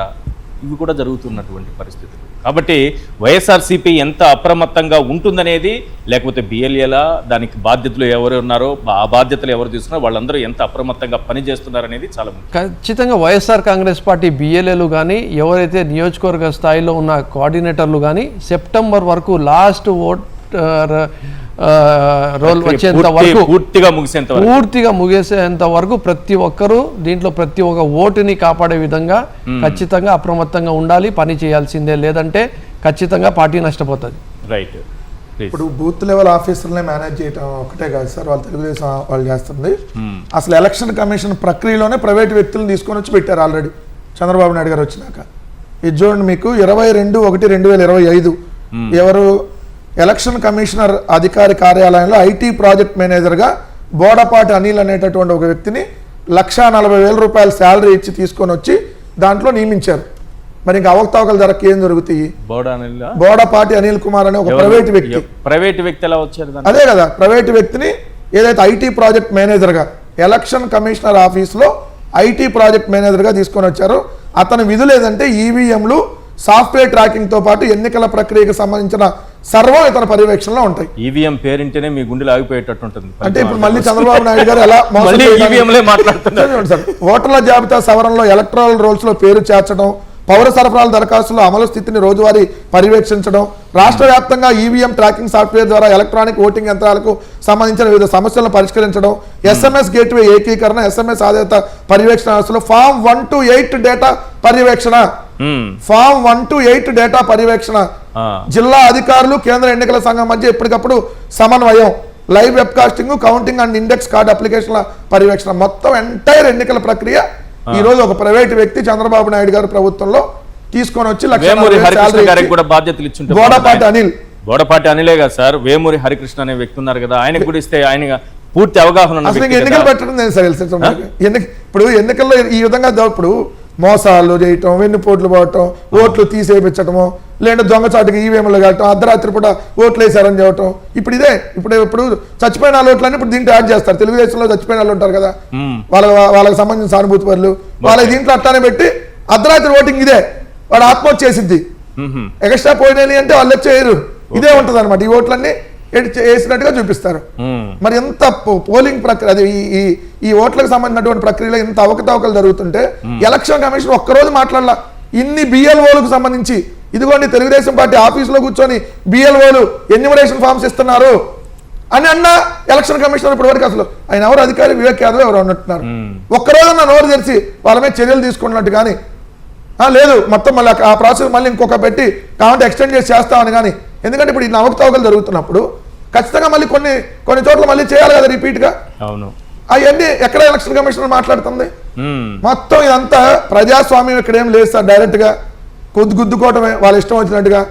సెలక్షన్ తప్ప ఎలక్షన్ జరగట్లేదు అన్నట్టుకి ఇప్పుడు ఇవన్నీ ఎవరు ఈ ప్రైవేట్ వ్యక్తి? ఇతనికి ఏం సంబంధం? హఫీజ్ గారిని మీ పార్టీ ఎంత అప్రమత్తం, ఒక నష్టం చూసిన తర్వాత మీ పార్టీ ఎంత అప్రమత్తంగా ఉంది, ఈ ప్రక్రియ ఎస్ఐఆర్ ప్రక్రియ పూర్తయ్యేంత వరకు మీరు ఎంత జాగ్రత్తగా వ్యవహరించారు? మేజర్ గా అక్కడ బిఎల్ఏల మీద బాధ్యత ఉంటుంది. ఎందుకంటే మా పార్టీ తరపునటువంటి బూత్ లెవెల్ ఏజెంట్స్ ఎవరైతే ఉంటారో ఆ బూత్ లెవెల్ ఏజెంట్స్ ఇవన్నీ ఖచ్చితంగా అక్కడ చూసుకొని ఎక్కడ అవకతవకలు జరుగుతున్నా పైన ఉన్నటువంటి వాళ్ళందరికీ ఇన్ఫార్మ్ చేయటం. సో చేసి అక్కడ జరిగిన దాని మీద దాన్ని ఫోకస్ చేసి ఏదైతే జరిగినటువంటి అవకతవకల్ని జరగకుండా చూసేటటువంటి చూసుకోవాలి ఖచ్చితంగా. మిమ్మల్ని వెంటాడుతోంది ఒకటి మై టీడీపీ పాస్పోర్ట్ యాప్ అంటే ఏంటి సార్ అది? మై టీడీపీ పాస్పోర్ట్ యాప్ లో ఇప్పుడు డైరెక్ట్ గా ఎన్యూమరేషన్ ఫామ్ వాళ్ళు అప్లోడ్ చేసుకుంటున్నారు. అంటే అక్కడ ఓటర్లకు సంబంధించినటువంటి డీటెయిల్స్ ఇదిగోండి, ఇప్పుడు పలానా నియోజకవర్గం ఎవరు సునీత అంట, తండ్రి మల్లికార్జున, వాళ్ళ ఓటర్ ఐడి వాళ్ళ ఇంటి నెంబర్తో సహా దాంట్లో అప్లోడ్ అయిపోతుంది తెలుగుదేశం పార్టీకి సంబంధించినటువంటి యాప్ లో. ఎట్లా అప్లోడ్ చేస్తారు? వాళ్ళ ఓటర్ ఐడి తెలుగుదేశం పార్టీ ఆఫీస్లో వాళ్ళకి ఎలా ఎన్యూమరేషన్ ఫామ్ వాళ్ళు తీసుకొని అప్లోడ్ చేస్తారు? బిఎల్ఓ దగ్గర కదా ఎన్యూమరేషన్ ఫామ్ ఉండాలి. ప్రత్యేకంగా యాప్ అట్లా పెట్టుకోవచ్చా? అది ఇల్లీగల్ సార్, వస్తుందా? ఇల్లీగల్, ఇంత క్లియర్ గా ఇల్లీగల్ అయితే మీరు ఎందుకు కంప్లైంట్ చేయలేదు? సార్ వీటి మీద ఆల్రెడీ ఎలక్షన్ కమిషన్ కంప్లైంట్ ఇచ్చారు. ఆల్రెడీ దీనికి సంబంధించి వాళ్ళు చేస్తున్నటువంటి దాని మీద ఇచ్చారు, కానీ no reaction from election commission. అంటే ఇంక దీనికి అర్థం ఏంటి? సో ఇక్కడ అంతే క్లియర్ గా జరుగుతుందనే కదా. ఇప్పుడు వాళ్ళకి ఏం సంబంధం? ఇప్పుడు తెలుగుదేశం వాళ్ళకి బిఎల్ఓల దగ్గర ఉండాలి ఎన్యూమరేషన్ ఫామ్, వాళ్ళ హ్యాండ్ ఓవర్ లో ఇస్తే వాళ్ళు కదా డిజిటల్ చేయాల్సింది గవర్నమెంట్ ఆన్లైన్ లో పెట్టుకొని. టీడీపీ యాప్ లో ఎందుకు ఉండాలి? కలర్ ఓటర్ లిస్ట్, కలర్ పేపర్లు కూడా ఉంటున్నాయి కలర్ వాళ్ళ చేతిలో.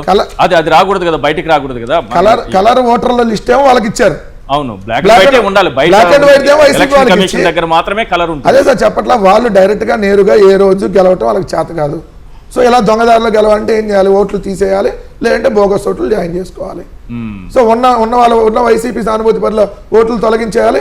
తెలుగుదేశంలో చచ్చిపోయినాడో లేదంటే పక్క రాష్ట్రంలో ఉన్నాడో ఆడ ఓటున్నా ఏడా ఓటున్నా చెప్పలేదు ధనేకులు సుబ్రహ్మణ్యం 4 సార్లు ఉంటుంది రేపు పొద్దున. ఫలానా ఎల్లారావు, ఫలానా టీడీపీ సానుభూతి పరుడు ఎల్లారావుకి తుళ్ళూరులో ఉంటది, అంటే తాటికొండ నియోజకవర్గంలో పక్కన మంగళగిరిలో ఉంటది. బిఎల్ఓ వాళ్ళ చేతుల్లోనే ఉన్నారు కదా, ప్రభుత్వం వాళ్ళ చేతుల్లోనే ఉంది. సో ఇలా ఎడిషనల్ గా యాడ్ చేయటం. సో ఇదే అర్ధరాత్రి రేపు పొద్దున వచ్చే ఓట్లు. నేంద్రనీల్ గారు, ఫైనల్ గా ఒక విషయం చెప్పండి. చాలా విషయాలు చెప్పారు. ఈ అద్దెకు ఉంటున్న వాళ్ళు తరచూ మారిపోతూ ఉంటారు. వాళ్ళ విషయంలో కానీ లేకపోతే ఉద్యోగరీత్యా బదిలీ అయిపోయి వెళ్ళిపోతున్న వాళ్ళ విషయంలో ఏం జరుగుతుంది, ఎలా ఉండాలి? బేసికలీ 2024లో ఓటేశారు. ఎస్ఐఆర్ ఎన్ని పక్కన పెడదాం. 2024లో ఓటేశారు. ప్రస్తుతం అక్కడ నివాసం ఉంట్లా, ఏ అడ్రస్ లో అయితే ఉండి ఓటేశారు అది రెంట్లు మారిన వాళ్ళకి ఎంప్లాయీస్ బదిలీ ఇద్దరికి అప్లికబుల్ అవుతుంది. ఇప్పుడు ఏమవుతుంది, ఎన్యూమరేషన్ ఫామ్ ఏమో 2025లో కూడా అప్డేట్ అయిన ఓటర్ లిస్ట్ అక్కడే ఉంది కాబట్టి అక్కడికే వెళ్తుంది, పాత ఇంటి అడ్రస్కి. సో అక్కడ ఎన్యూమరేషన్ ఫామ్ తీసుకోవడానికో అక్కడ కంప్లీట్ చేసి వెనక్కి ఇవ్వడానికో ఎవరు సహకరించరు కాబట్టి అక్కడ ఓటు డిలీట్ అయిపోతుంది. జనరల్గా ఏంటి, ఇలాంటి వాళ్ళు అంతా కూడా ఫామ్ 6 అంటే వీళ్ళ దగ్గర కూడా ఎన్యూమరేషన్ బిఎల్ఓ రావాలి కదా, డోర్ టు డోర్ హౌస్ వచ్చినప్పుడు వీళ్ళది ఫామ్ 6 తీసుకొని వీళ్ళ ఓటు సబ్మిట్ చేయాలి. సో నేను పలానా చోటు ఉన్నాను, 2024 ఎన్నికల్లో పలానా చోటు నుంచి కాదు నేను ఓటేసాను, ఇప్పుడు నేను మారాను కాబట్టి నేను ఫామ్ 6 ఫామ్ 6 పెట్టుకుంటాడు. Okay, form 6 or form 8. Okay, right. Either new voter కన్నా యాడ్ చేయాలి, అక్కడ లేదా డిలీట్ చేసి, లేదు ఫామ్ 8 అక్కడ నుంచి ఇక్కడ ట్రాన్స్ఫర్ అన్న చేయాలి. అయితే ఇక్కడ ఏం జరుగుతుంది, ఇది చాలా క్లియర్గా ఇన్స్ట్రక్షన్స్లో బిఎల్ఓలు న్యూ ఓటర్స్కి ఫామ్ 6 కరెక్షన్ ఉంటే ఫామ్ 8 ఇవి కూడా ఎన్యూమరేషన్లో కంప్లీట్ చేయాలని ఉంటే ఓకే వీళ్ళెవరు అంటే కొంతమంది బిఎల్ఓలు తీసుకుంటున్నారు, కొంతమంది బిఎల్ఓలు ఏమో మాకు ఇనిషియల్ డ్రాఫ్ట్లో ఎలాంటి డాక్యుమెంట్స్ కలెక్ట్ చేసుకోవద్దు అన్నారని చెప్పి ఓన్లీ ప్రింటెడ్ ఎన్యూమరేషన్ ఫామ్స్ వరకే డిస్ట్రిబ్యూట్ చేసి కొత్తవేమీ కలెక్ట్ చేసుకోకుండా మీరు క్లెయిమ్ చేసుకోండి తర్వాత ఇప్పుడు మేమేం చేయలేము అన్నారు. అంటే బిఎల్ఓలకు కూడా ప్రాపర్ నాలెడ్జ్ ఇవ్వలేదు. ఎస్. సో ఈ ఇబ్బంది ఉంది సార్. ఇది ఒకటే కాదు, కొన్ని సందర్భాల్లో ఏమవుతుంది, తండ్రి చనిపోయి ఉన్నారు. తండ్రి చనిపోయి ఉంటే తండ్రి 2002లో బతికున్న ప్రూఫ్ ఉంటే చాలు కదా. ప్రూఫ్ మీన్ ఏ నియోజకవర్గంలో ఏ పోలింగ్ బూత్ లో ఏ సీరియల్ నెంబర్ లో తండ్రి ఉన్నాడు అంటే ఎల్లకాలం బతికుండాలని రూల్ లేదు కదా. అది యాక్సెప్ట్ చేయట్లా కొంతమంది బిఎల్ఓలు. తండ్రి చనిపోయారు కాబట్టి మీ తల్లి ప్రూఫ్ పెట్టండి అంటున్నారు. తల్లి ప్రూఫ్ పెడితే ఏమవుతుంది, కొంతమంది కేసెస్లో 19 సంవత్సరాల గ్యాప్ లేకపోతే తల్లికి కొడుకు మధ్య పిల్లలకి మధ్య, అంటే అప్పట్లో బాల్య వివాహం చేసుకున్నారు కాబట్టి ప్రెసెంట్ యాప్ ఎంట్రీ యాక్సెప్ట్ చేయదు. మీ ఇంకేమన్నా ప్రూఫ్లు తీసుకొని విఆర్ఓ దగ్గరికి వెళ్ళాలి. తల్లిదండ్రి ఇద్దరు లేరు అనుకోండి, వీళ్ళ డేట్ ఆఫ్ బర్త్ బేస్ చేసి ప్రూవ్ చేసుకోవాల్సి వస్తారు. అంటే ఇదంతా కూడా నేనేమంటానంటే సార్, ఇంత పెద్ద ప్రక్రియ చేస్తున్నారు ఎస్ఐఆర్. కొన్ని రాష్ట్రాల్లో ఎలక్షన్ కమిషన్ ఆల్రెడీ చేసింది. అవును, చేసినప్పుడు ఇవన్నీ ఎదురై ఉంటాయి కదా ఇలాంటి సమస్యలు. వీటన్నిటినీ ఒక కంక్లూడ్ చేసి అవేర్నెస్ ప్రోగ్రామ్ చేయాల్సిన బాధ్యత ఎలక్షన్ కమిషన్కి ఉందా లేదా, అది ఎందుకు చేయట్లా? సరే, రాష్ట్ర ప్రభుత్వం అన్నా ఈ బాధ్యతను తీసుకొని నిర్వహిస్తుందా? లేదు. ఎందుకు చేయట్లా? ఇక్కడ జస్ట్ 1 month బ్యాకే, అంటే ఈ ఎస్ఐఆర్ స్టార్టింగ్ ముందే జనగణనని హౌస్ హోల్డ్ కోసం ఇంటింటికి వెళ్ళొచ్చారు. ఇది ఒక పెద్ద కన్ఫ్యూజన్ పల్లెటూరులో వాళ్ళకి. మొన్నే కదా వచ్చేళ్ళారు, మళ్ళీ వస్తానంటున్నారు అని. ఇప్పుడు బిఎల్ఏలు వెళ్ళి అమ్మ మీది 2002 మ్యాపింగ్ ఇంకా దొరకలేదు, సో మీరు ఈ డాక్యుమెంట్లు రెడీ చేసుకోండి అని చెప్పారనుకోండి. మొన్నే వచ్చారు, నువ్వేదో చదువుతున్నావు, నీకెందుకు డాక్యుమెంట్లు చూపించాలి, నీకెందుకు ఇవ్వాలి అని పెద్ద కన్ఫ్యూజన్ ఉంది. అసలు ఎస్ఐఆర్ ఎందుకు, జనగణనలో మొన్న ఏం చేశారు మీరు, మళ్ళీ ఇమీడియట్గా ఎస్ఐఆర్లో మీరు ఏమేమి సబ్మిట్ చేయాలి, మీ ఓటును మీరు కాపాడుకోండి అని చెప్పాల్సిన బాధ్యత ప్రభుత్వానికి ఉందా లేదా? ఒక్క యాడ్ కానీ ఒక అవగాహన ప్రోగ్రాం కానీ ప్రభుత్వం నుంచి జరిగిందా? యోగా డేకి మాత్రం ఎన్ని కోట్లైనా ఖర్చు పెడతాం కానీ ఇలాంటి ప్రోగ్రామ్ చేయడానికి ఏమిటి సార్, ఎవరు అపోజ్ చేస్తారు ఇలాంటి వాటికి చేస్తే? రైట్. ఎస్ఐఆర్ ప్రక్రియ ముఖ్యంగా జరుగుతున్న సమయంలో ప్రతి పౌరుడు కూడా తమ ఓటు హక్కు విషయంలో అప్రమత్తంగా మెలగాలి, ఓటు కోల్పోకుండా చూసుకోవాలి, అలాగే ఓటు హక్కు పొందే విధంగా తన ప్రయత్నం అయితే తప్పనిసరిగా చేయాల్సిన అవసరం ఉంది. Thank you sir. చర్చలో పాల్గొన్నందుకు ఇంద్రనీల్ గారు, హఫీజ్ ఖాన్ గారు, అలాగే వెంకటరెడ్డి గారు. ఇది స్పెషల్ ఇంటెన్సివ్ రివిజన్పై ప్రత్యేక చర్చా కార్యక్రమం. చూస్తూనే ఉండండి సాక్షి. మరిన్ని అప్డేట్స్ కోసం ఛానల్ను సబ్స్క్రైబ్ చేయండి. నోటిఫికేషన్స్ కోసం బెల్ ఐకాన్ పై క్లిక్ చేయండి.